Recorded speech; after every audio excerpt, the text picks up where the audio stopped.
Hola, bienvenidos a otro episodio de Intereses Conectados. Esta semana vamos a estar hablando de la corrección política.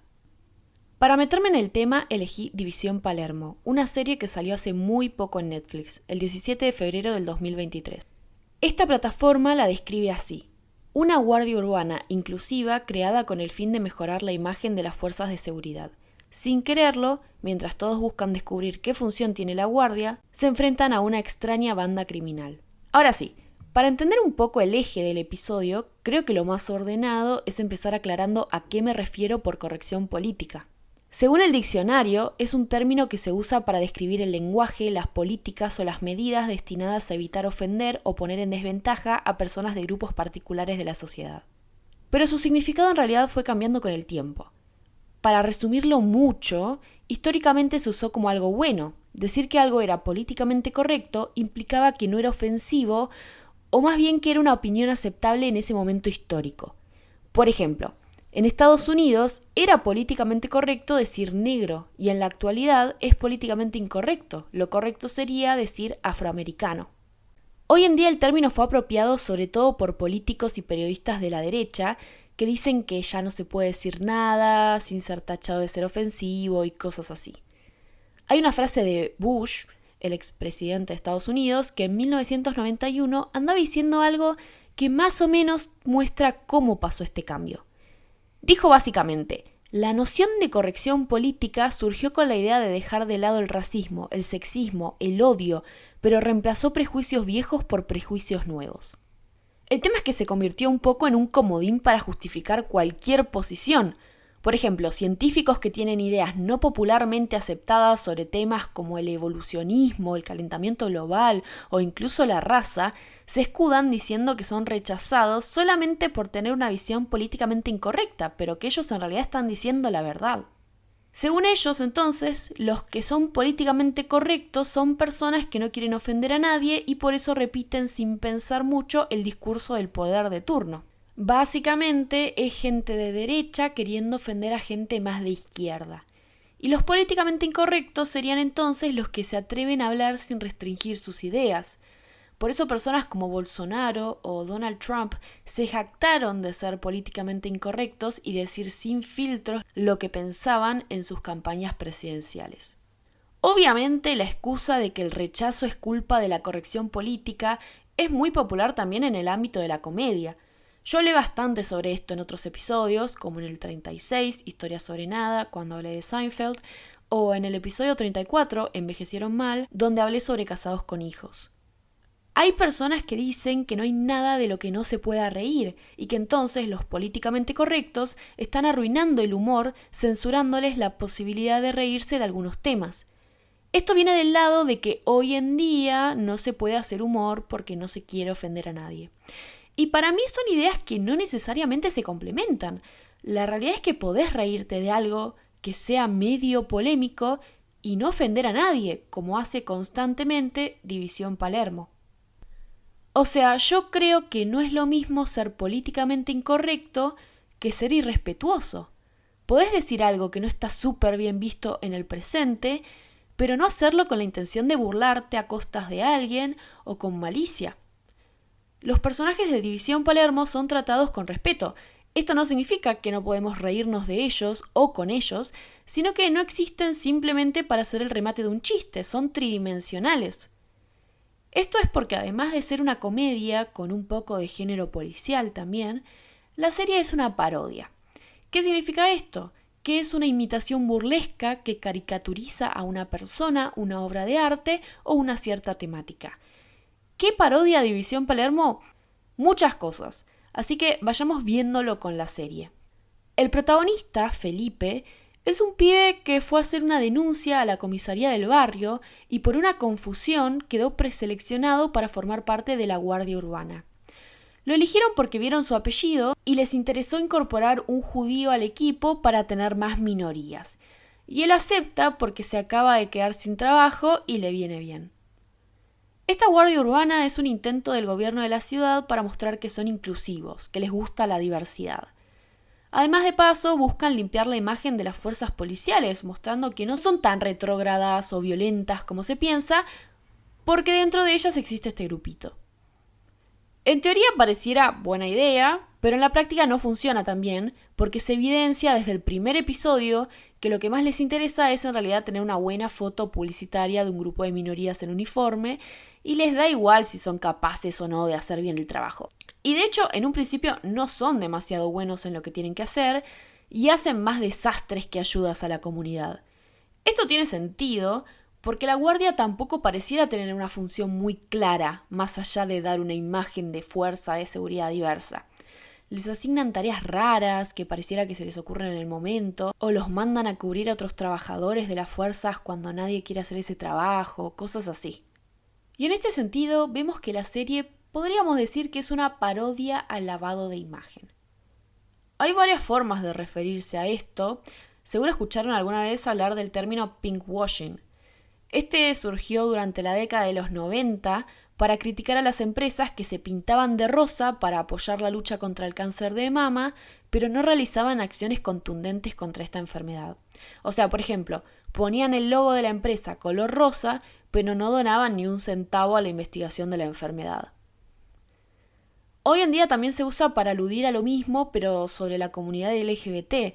O sea, las empresas ponen sus logos de color arcoíris durante el mes del orgullo o aparecen de sponsor en la marcha del orgullo, pero después por ahí discriminan a los miembros de la comunidad no dándoles trabajo o tampoco donan ni un centavo a organizaciones o algo así. Al gobierno de esta serie no le importa realmente ser inclusivos en el sentido de crear puestos de trabajo para gente que no suele conseguir, sino que quieren sacar una foto que puedan usar en la campaña para las elecciones. Si hubieran querido hacer una medida que realmente ayudara a la gente, habrían hecho alguna movida como implementar un cupo laboral en el sector público. Esto existe hoy en día en Argentina, por ejemplo, con el cupo trans, que es una política pública que busca reparar la desigualdad estructural que existe en la sociedad respecto a la población trans. ¿Cómo? Estableciendo que un cupo mínimo de 1% de los cargos y puestos del Estado Nacional deben estar ocupados por personas trans, y así se aseguran de crear trabajo para una población que suele no tener un buen acceso al mundo laboral. Y como esta dificultad de acceso, además, suele deberse a que no pudieron acceder a una formación que les permita tener un buen puesto en blanco, también se ofrece capacitaciones gratuitas. Esto es mucho mejor que lo que hace la ministra de División Palermo, creando la Guardia Urbana. En la vida real igual, tampoco hay muchas iniciativas desde el gobierno para mejorar la calidad de vida de las personas con discapacidades o de mejorar su situación laboral. Es más, según datos de la OIT, que es la Organización Internacional del Trabajo, más del 80% de las personas con discapacidades están desempleadas. Y en Argentina hay una ley de discapacidad que establece un cupo laboral también, que sería del 4% para personas con discapacidad, pero no se cumple porque solamente como el 0,6% de los empleados tienen discapacidades, lo cual es terrible.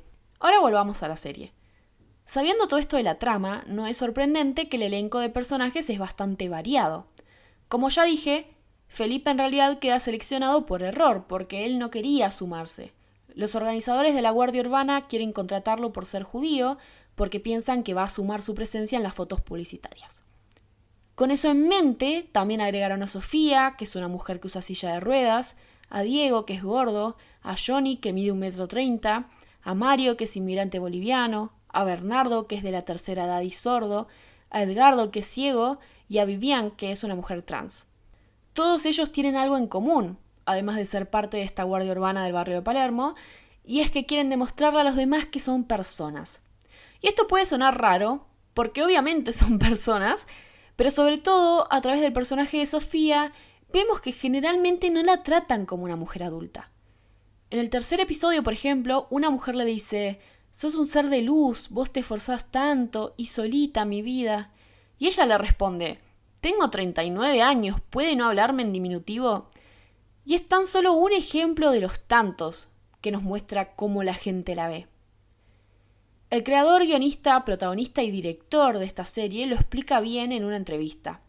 Él dijo: «En general se tiende a infantilizar, a negar la sexualidad y a generar esa idea de son seres de luz, ejemplos de vida, y eso en un punto los niega como personas, como sujetos con contradicciones y picardía. Claramente División Palermo no hace esto. Estos personajes tienen discapacidades o son parte de alguna minoría, pero son personas. Y esto implica que tienen contradicciones, que no siempre hacen lo correcto, que no son simplemente seres bondadosos, sino que a veces pueden tener malas actitudes. Son personas. Algo interesante es que desde el 5º episodio aparece bastante el video de una mujer en silla de ruedas que dio una conferencia que sería como una TED Talk y cuenta su experiencia de vida. Ella dice, esta soy yo hace unos años, y nos muestra una foto de ella en silla de ruedas, adelante de unas escaleras, con cara triste. Y después dice, esta soy yo ahora, y es básicamente una foto en el mismo lugar, pero sonriendo. Su filosofía de vida pareciera ser lo que explica después. Dejé de quejarme, me di cuenta de que los escalones están en mi mente.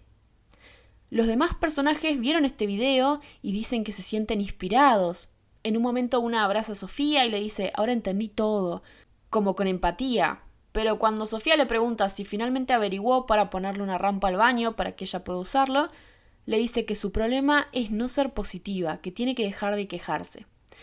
O sea, la conferencia de esa chica refuerza eso de que alguien con una discapacidad es un angelito, un ser de luz, un ejemplo para todos nosotros porque no se queja y va para adelante, a pesar de sus problemas. Y esto es terrible porque, como dije, les niega la posibilidad de ser personas y encima también les saca la posibilidad de quejarse de todas las injusticias que viven a diario. Entonces, esta parte de la trama de División Palermo es claramente una parodia a los mensajes de autosuperación. Todos los contenidos de autoayuda pretenden dar una mano a la gente que los consume, pero en general logran lo contrario. La psicología denuncia esto hace años, porque claramente no tiene ningún contenido científico. En realidad son discursos con instrucciones poco claras y decorados con frases que suenan inspiradoras, pero en realidad están vacías de contenido. Como por ejemplo la frase de esta conferencia de la serie, los escalones están en tu mente. Los escalones en realidad no están en la mente de nadie, hay escalones por todos lados y no tantas rampas que permitan que las personas que usan silla de ruedas o que tienen otros problemas de movilidad las suban. Jorge, de Te lo resumo, hizo un video interesante sobre la corrección política y mostraba con ejemplos qué es que algo sea modificado en una trama para convertirlo en políticamente correcto y qué tipo de cosas son acusadas de eso, pero en realidad son cambios que tienen que ver con otras cosas. El mejor ejemplo para mí era el que dio de la naranja mecánica. Si no leyeron el libro, les cuento que el protagonista abusa de una menor de edad. En la película quizás para no tener que grabar una escena así, pero igual mostrar ese comportamiento en el personaje, lo cambiaron para que abuse de una mujer adulta. Esto no es un cambio porque sí, es un cambio de corrección política para no tener que mostrar algo en escena que no sería apropiado y a muchas personas incomodaría bastante. La realidad es que ser políticamente correcto sería mantener el status quo, no atreverse a cuestionar los ideales del momento. No está mal ni bien, ¿no? Es simplemente esto. Entonces, ser políticamente incorrecto sería decir cosas que no están aceptadas por todo el mundo. Y la comedia siempre suele ser políticamente incorrecta por esto mismo, y no está mal tampoco. Pero de nuevo, esto no quiere decir que yo esté a favor de que la comedia sea ofensiva o irrespetuosa, porque no es lo mismo que ser políticamente incorrecto. Volvamos al ejemplo del principio. No es lo mismo en Estados Unidos decir afroamericano, que es políticamente correcto, que negro, que sería políticamente incorrecto, que algún insulto racial que sería directamente ofensivo. La gente que dice que es políticamente incorrecta también habla mucho sobre un concepto que inventaron, que es la diversidad forzada. Básicamente dicen que hoy en día las películas y series incluyen actores no blancos, cis, heterosexuales, incluso mujeres, solo porque quieren ser políticamente correctos, pero esto está mal y hay demasiada diversidad forzada. Esto se vio claramente cuando se anunció que la versión en persona de La Sirenita iba a ser protagonizada por una actriz negra. La gente empezó a tuitear con los hashtags NotMyAriel o NotMyLittleMermaid, y el principal argumento de los críticos era que Hans Christian Andersen era danés y que por lo tanto La Sirenita tenía que ser blanca. O también decían que, como es una versión de la película animada, La Sirenita tenía que ser blanca y pelirroja para ser igual. Esto me hace pensar en algo que se dijo ya en el episodio sobre Harry Potter, en uno de los tantos, que la autora podía creer que existe un mundo mágico, pero no podía imaginarse que en ese mundo no exista el racismo. O tampoco podía imaginar que existiera gente LGBT. En el caso de la sirenita, parece que podemos creernos que existen las sirenas en Dinamarca, pero no que pueden ser negras. Y la única razón para todo esto es racismo, literalmente, porque no debería parecernos mal que más actores tengan la posibilidad de ocupar roles protagónicos en la ficción, o no nos debería afectar tanto. Algo también interesante de ese video de Jorge de Te lo resumo es que decía que antes por ahí no se hablaba tanto de lo políticamente correcto como una queja porque no teníamos tantos medios para quejarnos. Hoy en día, con un celular en la mano, podemos escribir en cualquier red social una queja sobre cualquier cosa y seguro alguien nos va a leer. En cambio, hace unos años era más difícil tener acceso a una audiencia tan grande que nos escuche quejar. Por eso la noción actual de corrección política surge en 1990, que es al mismo tiempo que el auge del uso personal de Internet. En este sentido, el personaje de la ministra de Seguridad en División Palermo claramente basa su campaña teniendo en mente que la gente en las redes sociales va a pensar que es una buena candidata para ser jefa de gobierno. O sea, eso piensa ella, puede no pasar, pero claramente la idea de sacar una foto de la Guardia Urbana para la campaña va por el lado de publicarla en sus redes sociales, además de poner carteles por toda la ciudad. Y hablando de ella, uno de los personajes principales es esta ministra de Seguridad que pareciera estar en permanente campaña publicitaria. Yo creo que no es muy arriesgado decir que está basado en Patricia Bullrich, que fue ministra de Seguridad de la Nación Argentina. Pero las similitudes no terminan ahí. Yo en su momento conocí quién era Santiago Korofsky cuando subió un video a Instagram en el 2018 que se hizo muy viral. Lo que había pasado es que el Ministerio de Seguridad había organizado un sorteo para participar de una quema de drogas y Santiago fue uno de los elegidos. Fue entonces a las 11 de la mañana hasta Ezeiza y todos los participantes recibieron un paquete de droga que se le había sacado a delincuentes para que lo metieran en una hoguera para quemarla ante las cámaras. En el último episodio de la serie, esto pasa también. La ministra da un discurso sobre cómo su gestión está logrando avanzar en la guerra contra las drogas y el narcotráfico y tiran paquetes en una hoguera muy similar estéticamente a la del video del 2018 de Santiago. En este sentido, de vuelta, creo que no es muy arriesgado decir que División Palermo también es una parodia a Patricia Bullrich. Por último, claramente la serie parodia al típico joven porteño de clase media. Incluso iría más lejos, y diría que por ahí del barrio de Palermo, que es donde transcurre esta serie. En el primer episodio, Felipe, que es el que más encarna este estereotipo, dice: "No soy fuerte, protector, soy más sensible yo, estoy desconstruido". Y otro personaje lo corrige y le dice que se dice deconstruido, y él ni lo registra. Es un chiste, pero refleja un poco la esencia del personaje. Es onda un pibe que se leyó un par de hilos en Twitter e intenta actuar acorde a eso, pero por ahí no terminó de aprender todavía. O sea, en la teoría es inclusivo, pero por ahí en la práctica le cuesta un poco más. Y esto suele llevar a situaciones cómicas en la serie porque representa un poco la incomodidad de la sociedad. O sea, de no saber cómo tratar la diferencia sin cruzar un límite y ser irrespetuoso. Es medio un varón porteño promedio, además. Y siguiendo esto, una escena que me dio mucha gracia es cuando en el tercer episodio Felipe googlea cómo es el sexo con una persona en silla de ruedas. No solo es gracioso porque viene medio de la nada después de una escena en la que están hablando y tirándose onda Felipe y Sofía, sino que está bueno porque se siente real. Es una pregunta válida y está bueno que aparezca, por lo que decía antes, para ver como personas a gente con discapacidades. Y me pareció interesante todo esto, no solo por lo que vemos en la pantalla, sino también por lo que pasó en el detrás de escena. Por ejemplo, María Lucrecia Gómez Boschetti, espero que se pronuncie así, es una escritora que participó de todas las etapas de escritura de la serie y fue la que actuó de la que da la charla motivacional de Los escalones están en tu mente. Ella es una mujer en silla de ruedas que usó su experiencia de vida para ayudar a componer el personaje de Sofía. En una entrevista que le hicieron, contó que en realidad todos los personajes están anclados con cosas de la vida real que le pasaron a los actores que los interpretaron o a los colaboradores autorales. Por eso algo que realmente quería destacar en esta serie, más que nada, es su guión. Ya dije que creo que cuando la gente empieza a decir de series o películas viejas que no se podrían hacer hoy, no es solamente porque sean políticamente incorrectas, sino porque son irrespetuosas. Y siguiendo lo que explicaba en el episodio Envejecieron mal, no creo que a División Palermo le pase esto. No creo que envejezca mal porque desde la elección de los actores y de los guionistas o colaboradores hay una base de respeto, de cuidado a no burlarse, sino reírse sobre las vivencias de estas personas, que no es lo mismo. Y ahora para ir cerrando les cuento qué me pareció la serie. Sinceramente me divirtió muchísimo. Hace falta que haya más comedia nacional de calidad, porque si bien es divertido ver comedias de otros países, hay algo de poder reírte de lo que pasa cerca tuyo, de lo que conoces de cerca. Lo gracioso encima es que hasta las cosas más absurdas que pasan son creíbles, entonces esto le suma un montón. Además de todo lo que fui contando, hay una parte de la trama dedicada a descubrir un crimen que podría enganchar a los que no son fans de la comedia, así que tampoco tienen excusas. Les recomiendo que la vean, sean o no argentinos, está en Netflix.